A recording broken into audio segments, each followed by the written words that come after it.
Assalamualaikum warahmatullahi wabarakatuh. Alhamdulillahirabbil alamin wa bihi nasta'inu ala umuri dunya waddin. Wassalatu wassalamu ala asrofil anbiya'i wal mursalin sayyidina Muhammadin wa ala alihi wa sahbihi wa man tabi'ahum bi ihsanin ila yaumiddin, amma ba'd. Pertama, yang paling utama, marilah kita panjatkan puji serta syukur kita kehadirat Allah Subhanahu wa taala, di mana pada malam hari ini kami dari kelompok 13 berkesempatan untuk mempresentasikan hasil kerja kelompok kami dengan tema tindak lanjut dengan pendekatan maqasid syariah. Salawat teriring salam tercurah selalu kehariabaan junjungan alam Nabi besar Muhammad Sallallahu Alaihi Wasallam beserta keluarganya, para sahabatnya, juga kepada kita selaku umatnya yang insyaallah masih istiqomah terhadap ajaran-ajarannya hingga akhir zaman. Yang kami hormati dosen pengampu mata kuliah akhlak dan etika Bapak Bahrudin Salim. Selanjutnya, kelompok 13 terdiri dari 2 anggota, yaitu saya sendiri sebagai moderator Zainal Abidin. Yang kedua ada Nabila Mumtaza. Untuk mempersingkat waktu, selanjutnya langsung saja masuk di materi pertama, yaitu pengertian tindak lanjut, layanan, bimbingan, dan konseling. Tindak lanjut layanan, bimbingan, konseling adalah kegiatan lanjutan yang dilakukan oleh guru BK atau konselor untuk menanggapi hasil dari suatu layanan atau evaluasi. Tujuannya adalah memastikan permasalahan siswa tuntas, memperbaiki kelemahan program, serta meningkatkan mutu pelayanan secara berkelanjutan. Ciri-ciri tindak lanjut: yang pertama, spesifik dan jelas, fokus pada sasaran utama tanpa melebar ke hal lain, tidak berisi angan-angan atau keinginan umum, menjelaskan untuk bentuk tindakan atau langkah konkret yang akan diambil.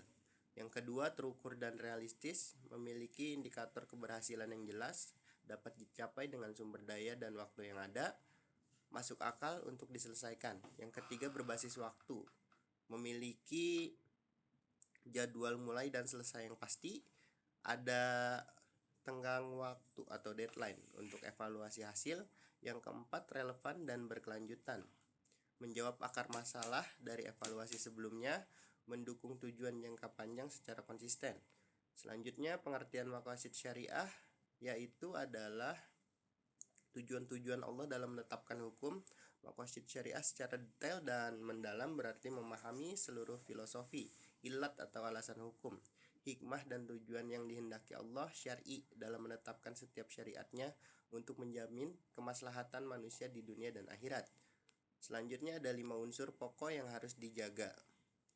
Yang pertama adalah hifz ad-din, menjaga agama. Yang kedua adalah hifz an-nafs, menjaga jiwa. Yang ketiga adalah hifz al-aql, menjaga akal. Yang keempat ada hifz an-nas, menjaga keturunan dan kehormatan. Yang kelima adalah hifz al-mal, menjaga harta. Selanjutnya bisa dilanjutkan oleh rekan saya.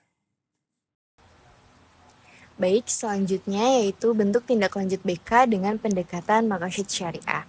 Nah, yang pertama itu tindak lanjut berbasis hifz ad-din atau menjaga agama. Nah, fokusnya ini adalah untuk membantu siswa dalam pemulihan spiritual, memperbaiki keyakinan, dan mengarahkan kembali orientasi hidupnya. Misalnya itu ketika siswa mengalami krisis moral atau kehilangan motivasi. Guru BK bisa membantu siswa untuk melakukan refleksi diri dan bekerja sama dengan guru agama dalam pembiasaan ibadah. Lalu yang kedua, tindak lanjut berbasis hifz an-nafs atau menjaga jiwa dan mental. Di sini fokusnya pada keselamatan fisik, kesehatan mental, dan kemampuan siswa dalam mengelola emosi. Contohnya itu, siswa yang mengalami stres atau kecemasan bisa diberikan latihan relaksasi atau regulasi emosi. Nah, kalau masalahnya sudah cukup berat, guru BK juga bisa melakukan referral atau alih tangan kasus ke tenaga ahli profesional lainnya. Lalu yang ketiga, tindak lanjut berbasis hifz al-aql atau menjaga akal dan intelektual. Jadi di sini guru BK membantu siswa menjaga fungsi berpikir supaya tetap sehat dan rasional. Misalnya pada siswa yang kecanduan gadget atau terpapar informasi negatif. Nah, tindak lanjutnya bisa berupa detoks digital, pengaturan aktivitas harian, dan edukasi mengenai cara menyaring informasi. Lalu yang keempat, tindak lanjut berbasis hifz an-nasl, yaitu menjaga keturunan dan kehormatan. Fokus di sini itu untuk menjaga martabat siswa, memperbaiki hubungan keluarga, dan memberikan pemahaman mengenai batasan dalam pergaulan. Misalnya, kalau masalah siswa berasal dari keluarga, guru BK dapat melibatkan orang tua melalui konseling keluarga. Selain itu, siswa juga dapat diberikan edukasi mengenai batasan sosial dan bagaimana menjaga kehormatan diri. Lalu yang kelima, tindak lanjut berbasis hifz al-mal, yaitu menjaga harta atau manajemen hidup.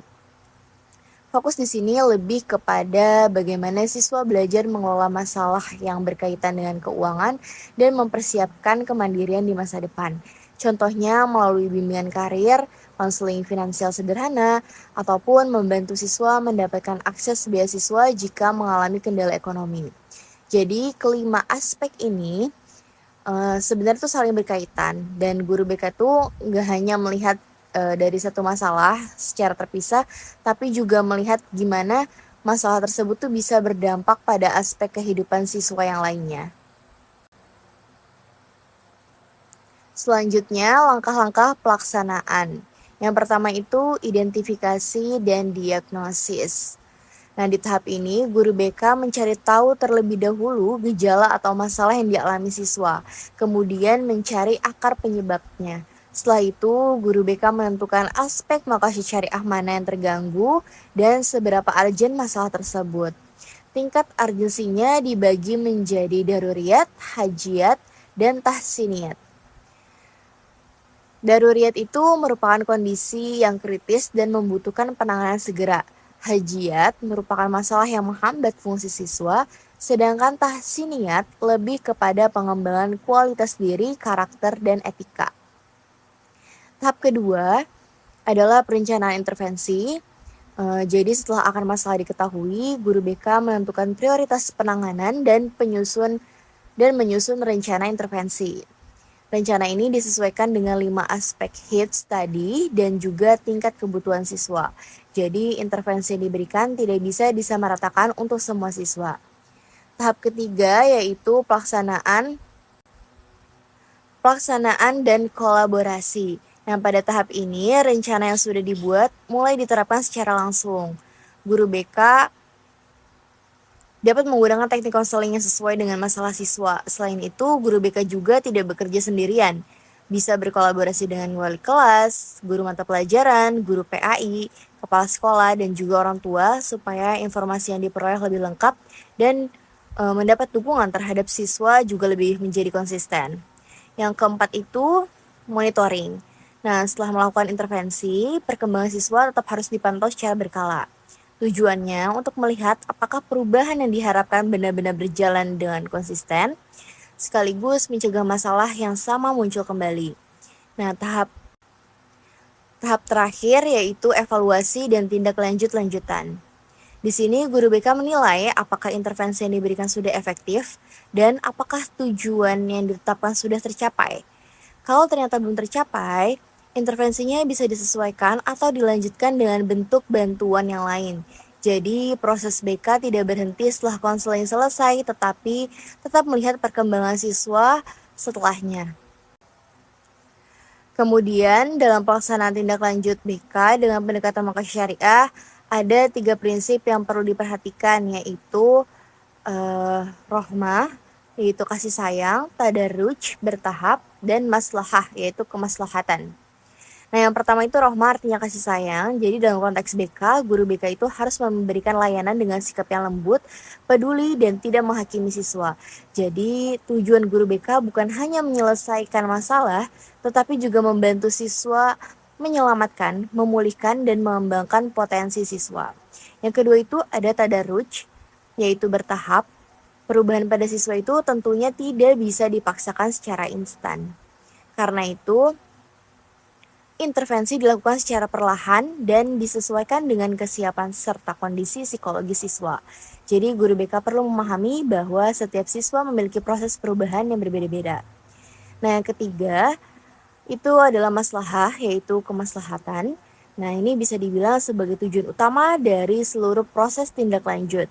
Artinya, setiap tindakan yang dilakukan guru BK harus mengarah pada kebaikan dan manfaat bagi siswa, sekaligus mencegah munculnya kerusakan atau masalah yang lebih besar. Jadi, kalau disimpulkan, rahma itu tuh bagaimana cara kita memperlakukan siswa. Nah, sedangkan tadarruj itu bagaimana proses perubahannya dilakukan.